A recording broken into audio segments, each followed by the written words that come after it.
Chers amis, bonjour. Bon après-midi. Joyeux Noël. Bienvenue à cette célébration du dimanche de la Sainte Famille. Nous sommes toujours dans l'esprit de la fête de Noël. Bienvenue à chacun d'entre vous. Bienvenue à ceux qui sont ici à la messe en présentiel et aussi ceux qui nous suivent, la messe virtuelle. Au nom du Père et du Fils et du Saint-Esprit, que Dieu notre Père, source de toute vie, que son Fils Jésus, lumière de nos jours, et que l'Esprit de sainteté soit toujours présent avec vous. Malgré son silence apparent, Dieu s'est fait proche de nos réalités de chaque jour. Il s'est fait proche de nos travaux, de nos engagements. Même nos familles ordinaires peuvent projeter un reflet de son amour. Pour y arriver, nous pouvons compter toujours sur son infinie miséricorde. Seigneur Jésus, consolation de ton peuple, tu te laisses découvrir au cœur de notre quotidien sans grand éclat. Prends pitié de nous. Ô Christ, fils de Joseph et de Marie, tu offres le salut à la face des peuples, car tu es la lumière des nations. Prends pitié de nous. Seigneur, Fils du Dieu vivant, tu nous libères de nos prisons. Prends pitié de nous. Que Dieu Tout-Puissant nous fasse miséricorde, qu'il nous pardonne nos péchés et nous éclaire sur le chemin qui mène à Jésus et à la gloire de la vie éternelle. Amen. Gloire à Dieu, au plus haut des cieux, et paix sur la terre aux hommes qui l'aiment. Nous te louons, nous te bénissons, nous t'adorons. Nous te glorifions, nous te rendons grâce pour ton immense gloire. Seigneur Dieu, Roi du ciel, Dieu le Père Tout-Puissant. Seigneur, Fils unique, Jésus-Christ, Seigneur Dieu, Agneau de Dieu, le Fils du Père, toi qui enlèves les péchés du monde, prends pitié de nous. Toi qui enlèves les péchés du monde, reçois notre prière. Toi qui es assis à la droite du Père, prends pitié de nous. Car toi seul es saint, toi seul es Seigneur, toi seul est le Très-Haut, Jésus-Christ, avec le Saint-Esprit, dans la gloire de Dieu le Père. Amen. Recueillons-nous et prions.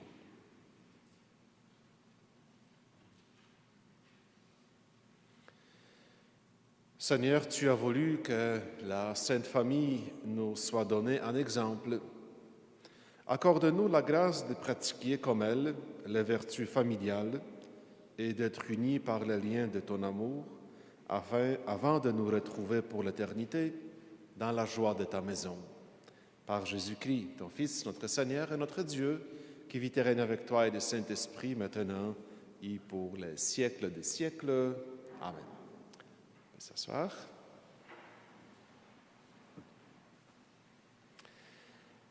Avant d'écouter les récits de la présentation de Jésus au Temple, ça c'est le récit qu'on entend cette année à l'occasion du dimanche de la Sainte Famille, nous allons d'abord écouter le récit d'Abraham, l'expérience d'Abraham. Nous sommes dans le premier livre de la Bible, c'est le livre de la Genèse. Je vous rappelle qu'à cette époque, au tout début de l'histoire du salut, on n'est pas encore arrivé clairement à la foi en la résurrection. On n'est pas encore rendu là. Donc, se survivre dans ses enfants signifiait avoir un avenir. Et justement, qu'est-ce qu'Abraham trouve difficile? C'est quoi le drame humain d'Abraham? C'est de ne pas avoir d'enfants, de ne pas avoir de descendance. Mais le Seigneur lui a promis que de lui sortirait une grande nation. Écoutons. Pierre?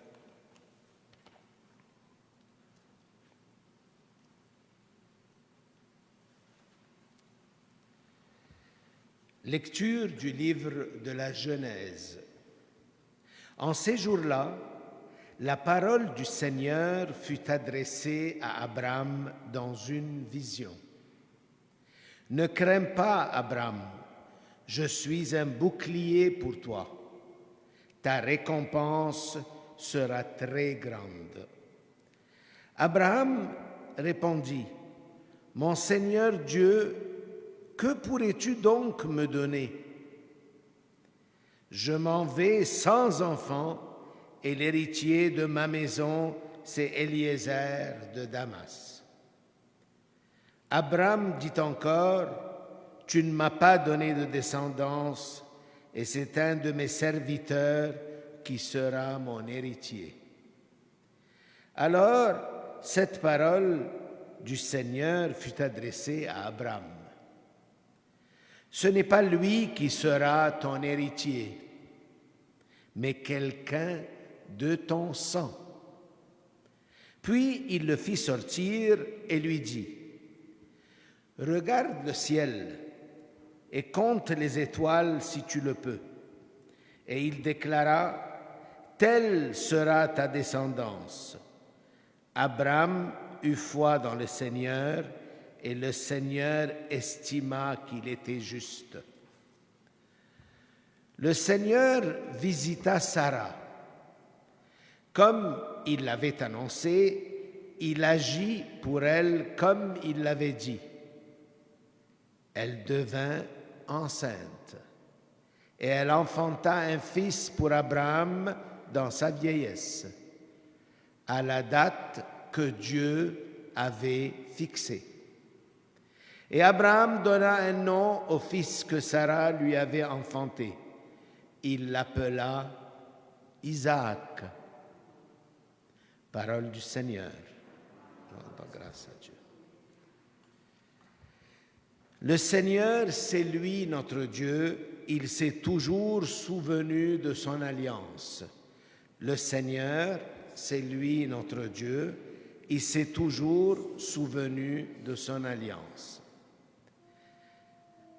Rendez grâce au Seigneur, proclamez son nom, annoncez parmi les peuples ses hauts faits, chantez et jouez pour lui, redites sans fin ses merveilles.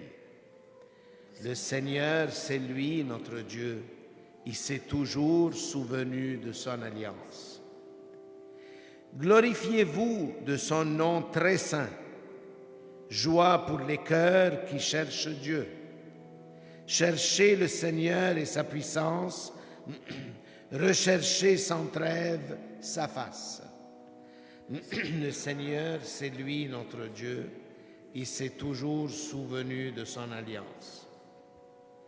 Souvenez-vous des merveilles qu'il a faites, de ses prodiges, des jugements qu'il prononça.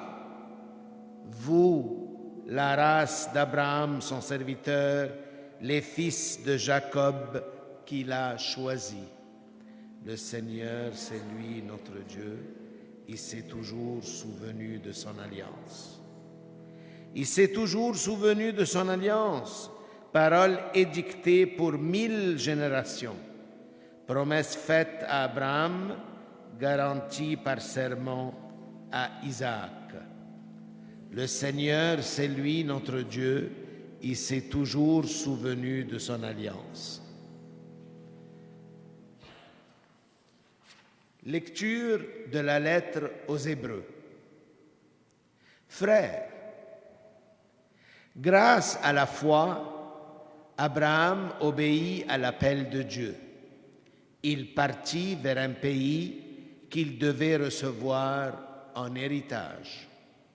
Et il partit sans savoir où il allait. Grâce à la foi, Sarah, elle aussi, malgré son âge, fut rendue capable d'être à l'origine d'une descendance parce qu'elle pensait que Dieu est fidèle à ses promesses. C'est pourquoi, d'un seul homme, déjà marqué par la mort, a pu naître une descendance aussi nombreuse que les étoiles du ciel et que le sable au bord de la mer, une multitude innombrable. Grâce à la foi, quand il fut soumis à l'épreuve, Abraham offrit Isaac en sacrifice, et il offrait le fils unique alors qu'il avait reçu les promesses et entendu cette parole. C'est par Isaac qu'une descendance portera ton nom. Il pensait en effet que Dieu est capable même de ressusciter les morts. C'est pourquoi son Fils lui fut rendu et il y a là une préfiguration. Parole du Seigneur.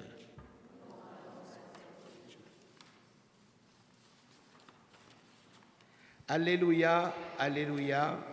À bien des reprises, Dieu, dans le passé, a parlé à nos pères par les prophètes. À la fin, en ces jours où nous sommes, il nous a parlé par son Fils.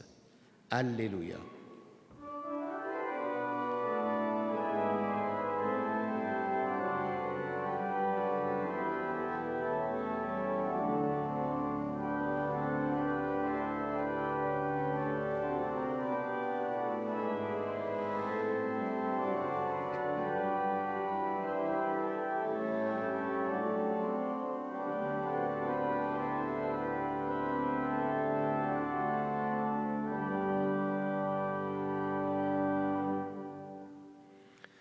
Le Seigneur soit avec vous. Évangile de Jésus-Christ selon saint Luc.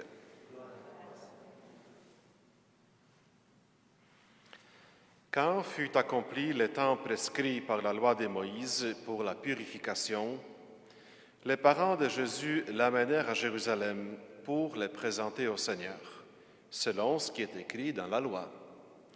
Tout premier-né de sexe masculin sera consacré au Seigneur. Il venait aussi offrir le sacrifice prescrit par la loi du Seigneur, un couple de tourterelles ou 2 petites colombes. Or, il y avait à Jérusalem un homme appelé Siméon.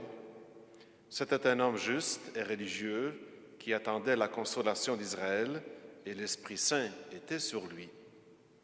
Il avait reçu l'Esprit Saint, de l'Esprit Saint l'annonce qu'il ne verrait pas la mort avant d'avoir vu le Christ, le Messie du Seigneur. Sous l'action de l'Esprit, Siméon vint au temple. Au moment où les parents présentaient l'enfant Jésus pour se conformer au rite de la loi qui le concernait, Siméon reçut l'enfant dans ses bras et il bénit Dieu en disant « Maintenant, ô Maître souverain, tu peux laisser ton serviteur s'en aller en paix selon ta parole. Car mes yeux ont vu le salut que tu préparais à la face des peuples, lumière qui se révèle aux nations et donne gloire à ton peuple Israël. » Le père et la mère de l'enfant s'étonnaient de ce qui était dit de lui. Siméon le bénit, puis il dit à Marie, sa mère, « Voici que cet enfant provoquera la chute et le relèvement de beaucoup en Israël. Il sera un signe de contradiction, et toi, ton âme sera traversée d'un glaive. Ainsi seront dévoilées les pensées qui viennent du cœur d'un grand nombre. » Il y avait aussi une femme prophète, Anne, fille de Phanuel de la tribu d'Azer. Elle était très avancée en âge.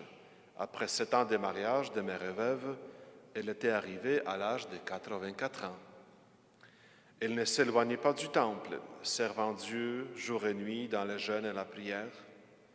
Survenant à cette heure même, elle proclamait la louange de Dieu et parlait de l'enfant à tous ceux qui attendaient la délivrance de Jérusalem. Lorsqu'ils eurent achevé tout ce que prescrivait la loi du Seigneur, ils retournèrent en Galilée, dans leur ville de Nazareth.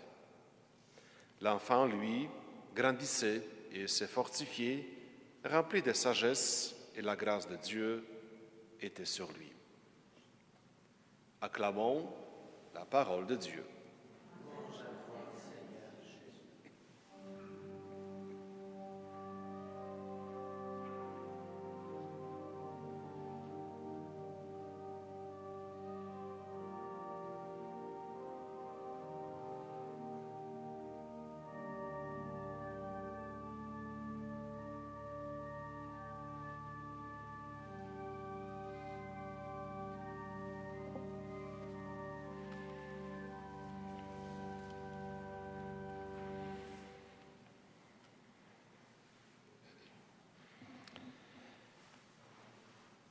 Dans ces premiers jours de la fête de Noël que nous célébrons, surgissent les premiers regards prophétiques sur l'enfant Jésus.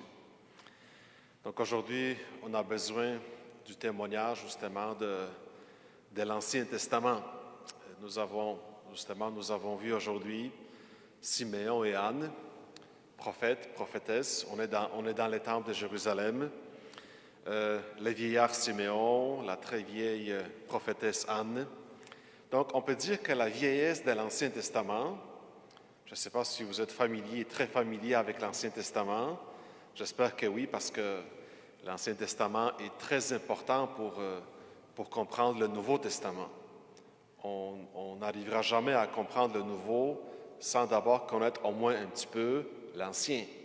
Donc, la vieillesse de l'Ancien Testament contemple maintenant l'enfance du Nouveau.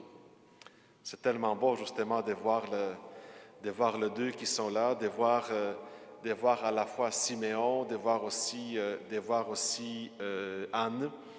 Les deux sont devant le mystère de l'incarnation, devant l'incroyable. L'incroyable, justement, vient d'arriver. Finalement, la promesse vient d'être réalisée. C'est sûr que pour le moment, le grand mystère de l'incarnation, c'est encore très discret, inaperçu. Jusqu'à date, il y a seulement quelques bergers qui ont été témoins de l'événement. Maintenant, c'est bon, dans toute discrétion, Siméon et Anne voient ce qui se passe. Donc, aujourd'hui, nous contemplons un petit peu les yeux de Siméon et Anne qui nous permettent justement de voir au-delà des apparences. Comme Siméon et Anne, nous aussi, nous sommes invités déjà de voir dans cet enfant, dans le nouveau-né de la crèche, voir l'amour même de Dieu. Est-ce que c'est ça notre regard de Noël? Est-ce qu'on est capable, en regardant l'enfant de la crèche, voir l'amour même de Dieu dans les bras de Marie, sous le regard fasciné de Joseph? Est-ce qu'on est capable d'être comme Siméon et Anne et reconnaître tout ça? Siméon dit « Mes yeux ont vu le salut, lumière pour les païens, gloire de ton peuple Israël. » C'est sûr que Siméon et Anne représentent tout le peuple juif, le peuple d'Israël. On peut dire que c'est le peuple d'attente. Ça a pris plusieurs siècles que la promesse a été faite. Et on attend le Messie. Justement, le mot Messie revient souvent justement dans les prophéties. Comment on réagit quand on entend le mot Messie? Peut-être quand on entend le mot Messie, pour nous, ça sent un peu trop l'Ancien Testament. Qu'est-ce que ça veut? Parce que le Messie, c'est en hébreu. Le Christ, c'est en grec. Messie, c'est en hébreu. Le Messie, le Sauveur. Qu'est-ce que ça veut dire pour nous, justement, cette description du Messie, Sauveur de tous les hommes, attente des Juifs, certitude des chrétiens? Comment aujourd'hui nous accueillons Jésus en tant que Messie, en tant que Sauveur? Pour comprendre toute la notion du Messie, c'est pour ça qu'il faut connaître la prophétie de l'Ancien Testament. Donc, toute cette puissance prophétique de Siméon, qui voit justement arriver au temple un couple modeste, on peut dire un couple très, très, très, très pauvre, et voir le geste de Siméon qui prend l'enfant dans ses bras. Justement, en voyant les deux, Siméon et Anne, voir leurs bras. C'est comme tous les bras de l'Ancien Testament qui, enfin, il s'est dit, enfin, il est là. Ça fait longtemps qu'on entend et maintenant on est prêt à l'accueillir.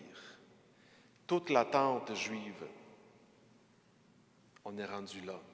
Dieu est fidèle à ses promesses, à sa parole, on peut lui faire confiance. Donc, Siméon et Anne ont les bras et le cœur ouverts. C'est tellement bon, justement, de voir le témoignage de leur foi. Donc, inspirons-nous, justement, de leur témoignage, de ces gestes avec les bras qui entourent l'enfant Jésus. Y a-t-il quelque chose de plus beau que de prendre un enfant dans ses bras? Hein? C'est tellement beau, c'est tellement touchant. Accueillir tout ce que Dieu nous demande. C'est pas compliqué. Tout ce que Dieu nous demande, c'est de l'accueillir tel qu'il est. Accueillez-moi tel que je suis. Donc ça, c'est le témoignage de l'Ancien Testament. Ensuite, on accueille évidemment toujours avec Siméon Siméon représente le peuple juif. Et vous savez, ce qui est très important pour les Juifs, pour Israël, ce qui est sacré pour eux, c'est la tradition. C'est sacré. Donc, un bon Juif, il est toujours fidèle à la tradition, il est toujours fidèle à la loi. Mais être fidèle à la tradition, cela ne veut pas dire être prisonnier de la tradition, de ne pas être captif de la tradition. Parce que Siméon, à la fois très fidèle à la tradition, il est ouvert aussi à l'Esprit Saint. Sous l'impulsion de l'Esprit, Siméon vint au temple. Voilà, c'est le message qui nous est lancé aujourd'hui. Nous aussi, on peut être fidèle à la tradition, même si de nos jours, la tradition n'est pas très à la mode. On veut se débarrasser de tout ce qui est vieux, tout ce qui est traditionnel. Oui, on peut être fidèle à la tradition, c'est très important, sans être prisonnier de la tradition. Il faut que la tradition soit toujours vivante. Soyons fidèles à la tradition et en même temps, soyons ouverts à l'Esprit Saint. Ces deux aspects sont toujours très, très importants. Marie et Joseph, c'est pareil. Qu'est-ce que le jeune couple fait? Marie et Joseph, ils sont en train d'accomplir la loi. Ils sont en train justement, ils font tout selon la loi. Ils respectent la loi. Ils respectent les rituels.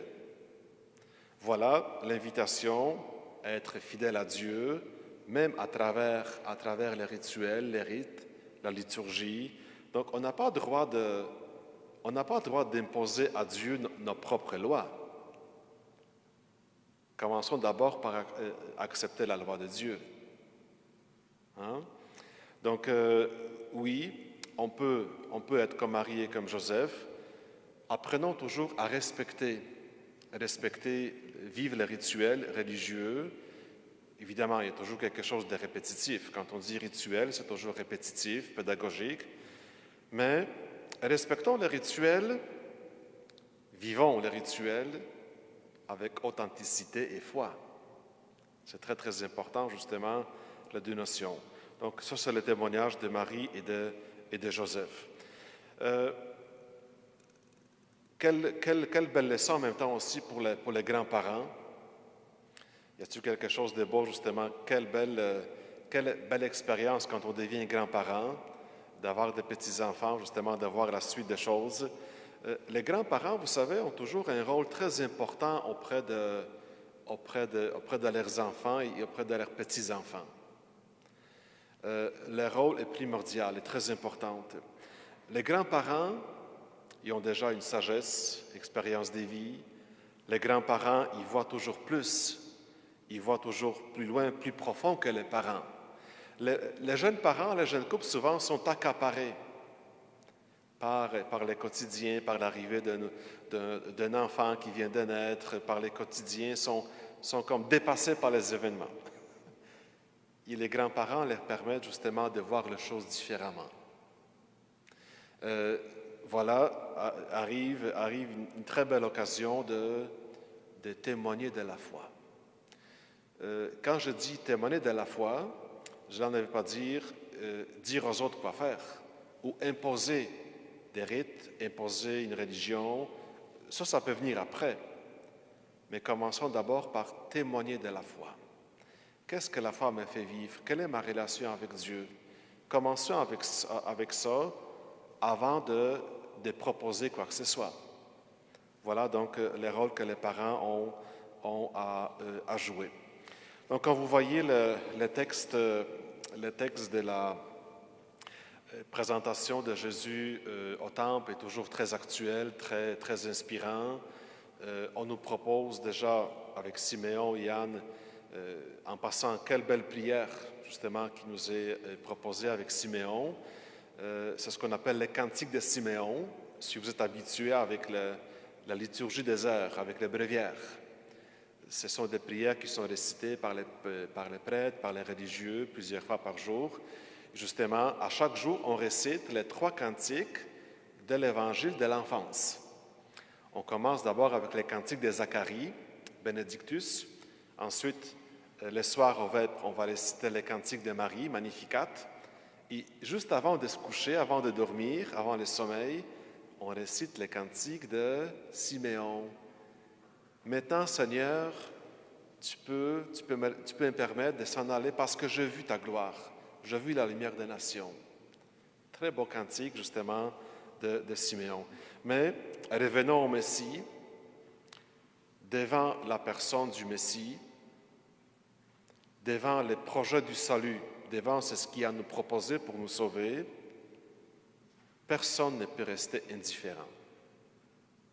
Personne ne peut rester neutre.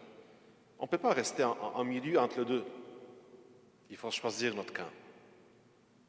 J'embarque ou j'embarque pas. Je suis pour ou contre, oui ou non. Devant la personne du Messie, tu ne peux pas rester neutre. Ça ne marche pas. Donc voilà, tranquillement, il y a quelque chose qui commence à se préparer et c'est dans ce sens-là aussi, accueillons les paroles prophétiques, énigmatiques de Siméon qui, en s'adressant à Marie, « Toi, Marie, ton cœur, il va transpercer, tu vas souffrir. » On annonce déjà la passion et la mort de Jésus. Donc, historiquement parlant, c'est le rejet du Messie par Israël. Son propre peuple l'a refusé, l'a rejeté en le menant jusqu'à la croix. Donc, chers amis, rendus en ce dimanche de la Sainte Famille, nous avons besoin de tous ces yeux de Noël. Nous avons besoin des yeux de Marie. Nous avons besoin des yeux de Joseph, des yeux des bergers, des mages, Siméon et Anne. Ils nous aident à aller jusqu'au plus profond du mystère. C'est quoi ce mystère? Dieu a tant aimé le monde qu'il a donné son Fils unique. Amen.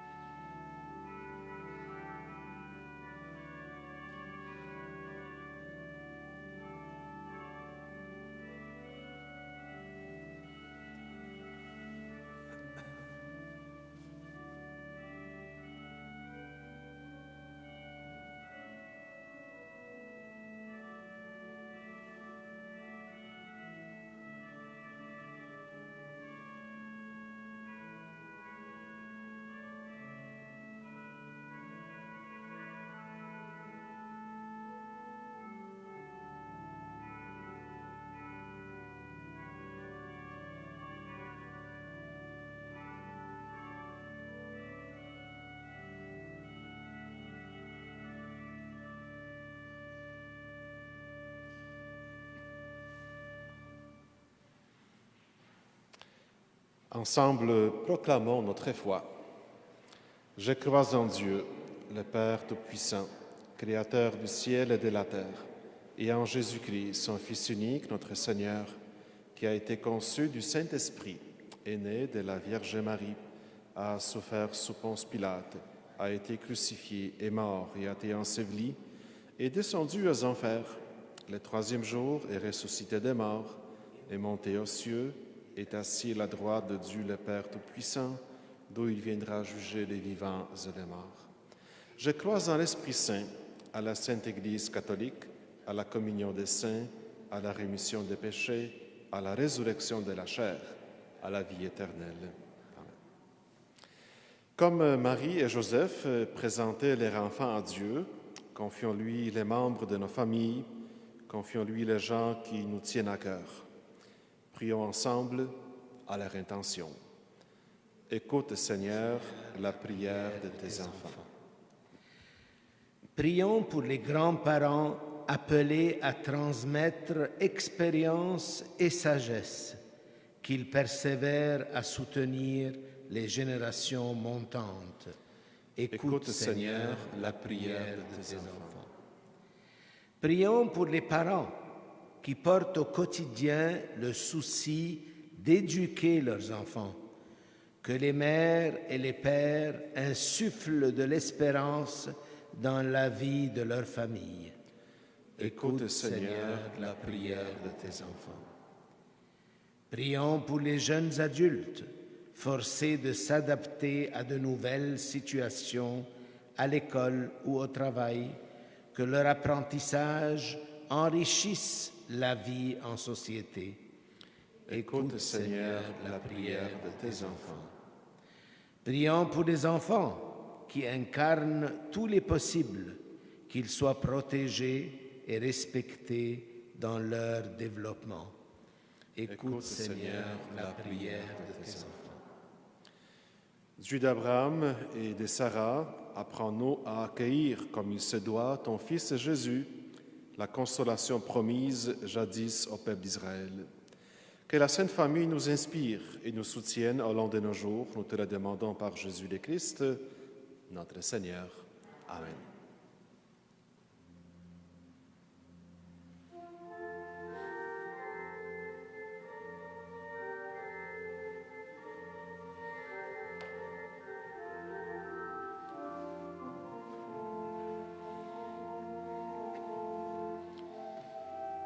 Dieu béni, Dieu de l'univers, toi qui nous donnes ce pain, fruit de la terre et du travail des hommes, nous te le présentons. Il deviendra le pain de la vie. Béni soit Dieu maintenant et toujours.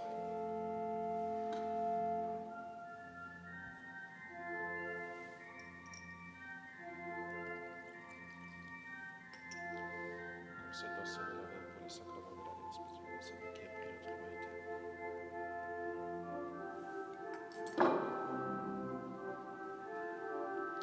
Tu es béni, Dieu de l'univers, toi qui nous donnes ce vin, fruit de la vigne et du travail des hommes, nous te le présentons. Il deviendra le vin du royaume éternel. Béni soit Dieu maintenant et toujours.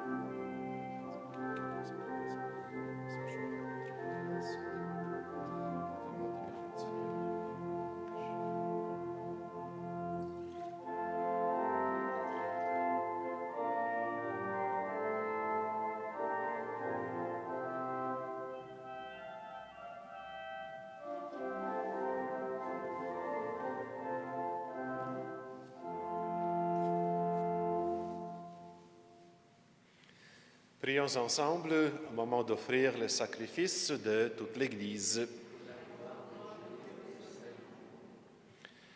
La messe de cet après-midi est offerte pour Madame Solange Crête. Seigneur, en t'offrant le sacrifice qui nous réconcilie avec toi, nous te supplions humblement. À la prière de la Vierge Marie, Mère de Dieu, et à la prière de Saint Joseph, affermis nos familles dans ta grâce et la paix, par Jésus le Christ, notre Seigneur. Le Seigneur soit avec vous. Élevons notre cœur. Rendons grâce au Seigneur notre Dieu. Vraiment, il est juste et bon de te rendre gloire, de t'offrir notre action de grâce, toujours et en tout lieu, à toi, Père très saint, Dieu éternel et tout-puissant. Dans les mystères de la Nativité, celui qui, par nature, est invisible, s'est rendu visible à nos yeux. Engendré avant le temps, il entre dans le cours du temps. Faisant renaître en lui la création déchue, il restaure toutes choses et remet l'homme égaré sur le chemin de ton royaume. C'est pourquoi, avec les anges qui proclamaient ta gloire dans le ciel, nous voulons te bénir en disant: Saint, Saint, Saint, le Seigneur, Dieu de l'univers, le ciel et la terre sont remplis de ta gloire. Hosanna au plus haut des cieux. Béni soit celui qui vient au nom du Seigneur. Hosanna au plus haut des cieux. Tu es vraiment saint, Dieu de l'univers, et toute la création proclame ta louange, car c'est toi qui donnes la vie, c'est toi qui sanctifies toutes choses, par ton Fils, Jésus-Christ notre Seigneur, avec la puissance de l'Esprit Saint. Et tu ne cesses de rassembler ton peuple, afin qu'il te présente partout dans le monde une offrande pure. C'est pourquoi nous voici rassemblés devant toi. Et dans la communion de toute l'Église, nous célébrons le jour très saint où Marie, dans la gloire de sa virginité, enfanta le Sauveur du monde. Par lui, notre Rédempteur et notre Seigneur, Dieu Tout-Puissant, nous te supplions de consacrer toi-même les offrandes que nous apportons. Sanctifie-les par ton Esprit pour qu'elles deviennent le corps et le sang de ton Fils, Jésus-Christ notre Seigneur, qui nous a dit de célébrer ces mystères. La nuit même où il fut livré, il prit le pain. En te rendant grâce, il le bénit, il le rompit et le donna à ses disciples en disant, « Prenez et mangez-en tous, ceci est mon corps livré pour vous. »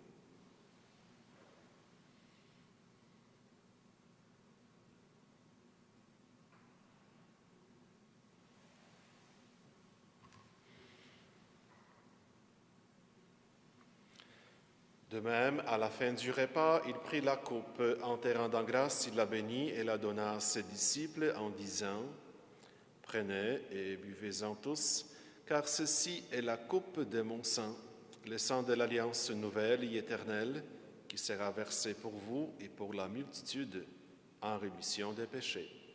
Vous ferez cela en mémoire de moi. »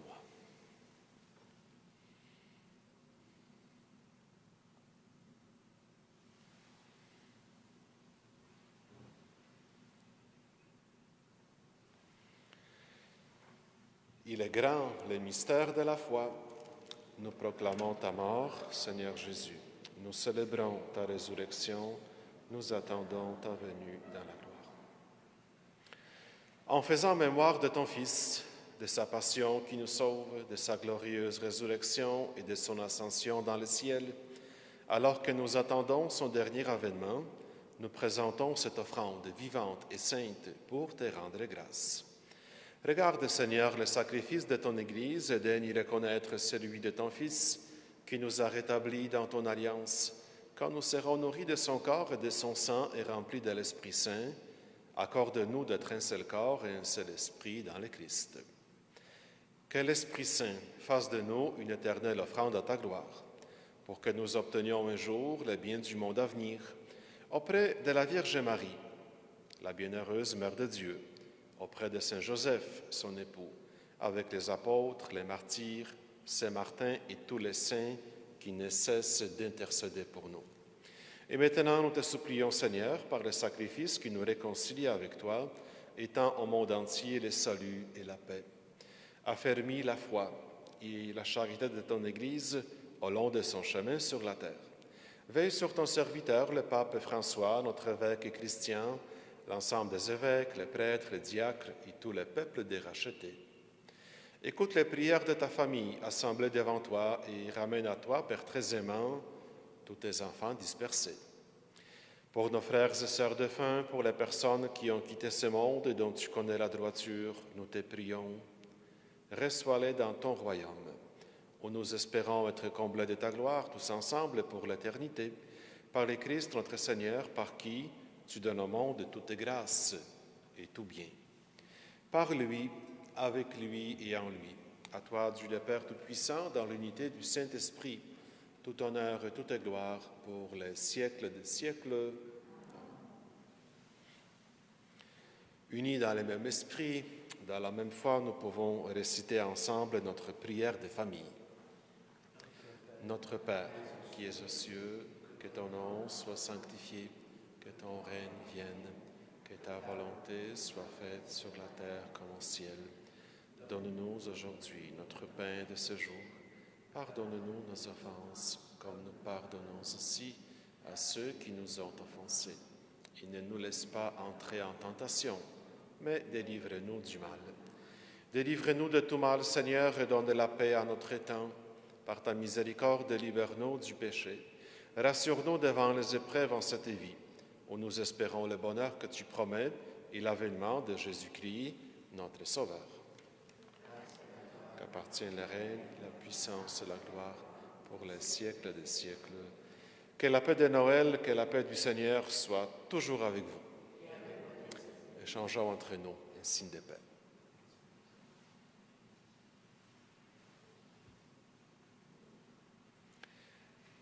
Agneau de Dieu,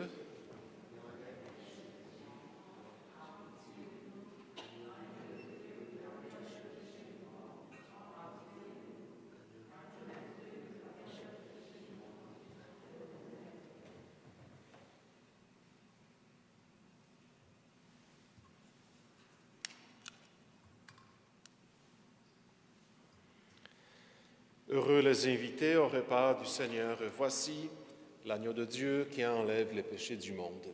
Seigneur, je ne suis pas digne de te recevoir, mais dis seulement une parole, et je serai guéri. Que le corps et le sang du Christ nous gardent pour la vie éternelle. Amen. On peut s'asseoir.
Très souvent, nous disons que la fête de Noël, c'est la fête de l'amour. Je pense qu'on a raison de le dire.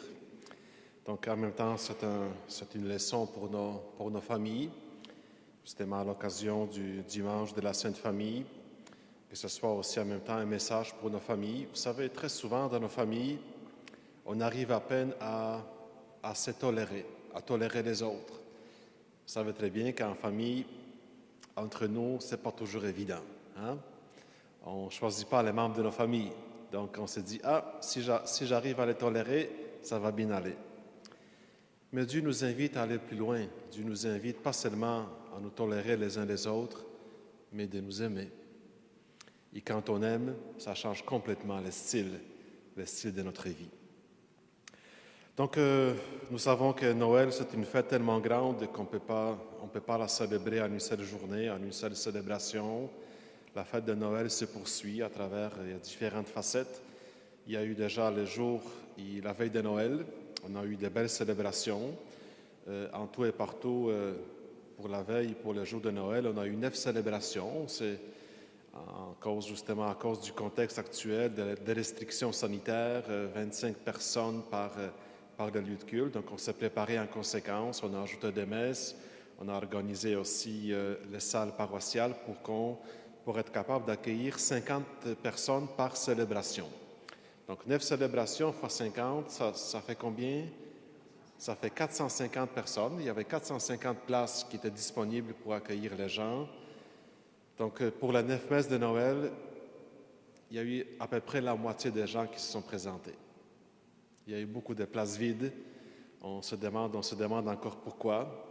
C'est sûr et certain que l'histoire des limites, 25 personnes par messe, à la longue, ça va changer nos habitudes. On va perdre beaucoup de monde tranquillement, on perd l'habitude d'aller à la messe. De plus en plus, ce sont les messes virtuelles qui prennent place, mais est-ce qu'on peut accepter de devenir une église virtuelle? Non, c'est juste un moyen, c'est juste un passage. Regardez comment, justement, l'épidémie a changé notre façon de vivre. Quasiment, on ne va plus dans les magasins, on achète tout en ligne. On ne va plus au restaurant, on commande au restaurant pour emporter. Mais l'Église, on ne peut pas la transformer en Église virtuelle. Et ça nous prend l'Église en présentiel. Donc voilà, donc ça c'est un petit peu l'expérience, c'est ce qu'on a vécu justement pour Noël. Maintenant, jeudi et vendredi prochain, nous allons célébrer Jour de l'An. Liturgiquement parlant, on met en évidence Marie, Mère de Dieu. Donc justement, aujourd'hui, si vous avez entre vos mains les prières en Église, ce sera le même pour la fête du Jour de l'An. Pourquoi je vous parle de ça? Parce que, comme vous savez, les prières en Église, on ne peut pas les partager avec d'autres à cause de la pandémie. Donc, si vous avez l'intention de retourner célébrer le jour de l'an avec nous, il faut emporter avec nous à la maison les prions et revenir avec les prions soit jeudi ou vendredi prochain. On ne peut pas les laisser en arrière pour les autres, ils deviennent seulement les nôtres. C'est un prion en Église pour les deux célébrations. Dimanche prochain, nous allons célébrer déjà l'Épiphanie. Les rois mages sont déjà partis. J'espère qu'ils ont le droit de voyager et qu'ils ont aussi le droit d'aller visiter la petite ville familiale. C'est Joseph et Marie. Voilà. Donc, merci beaucoup de votre présence. Merci aussi pour ceux qui nous ont suivis sur l'Internet. Levons-nous maintenant pour notre dernière prière, pour la bénédiction et pour la communion.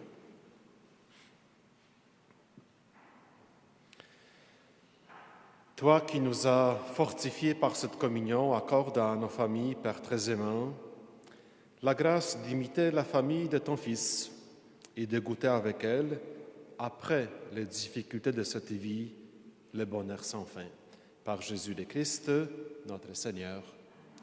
Le Seigneur soit avec vous et que Dieu Tout-Puissant vous bénisse, lui qui est le Père, le Fils et le Saint-Esprit. Amen.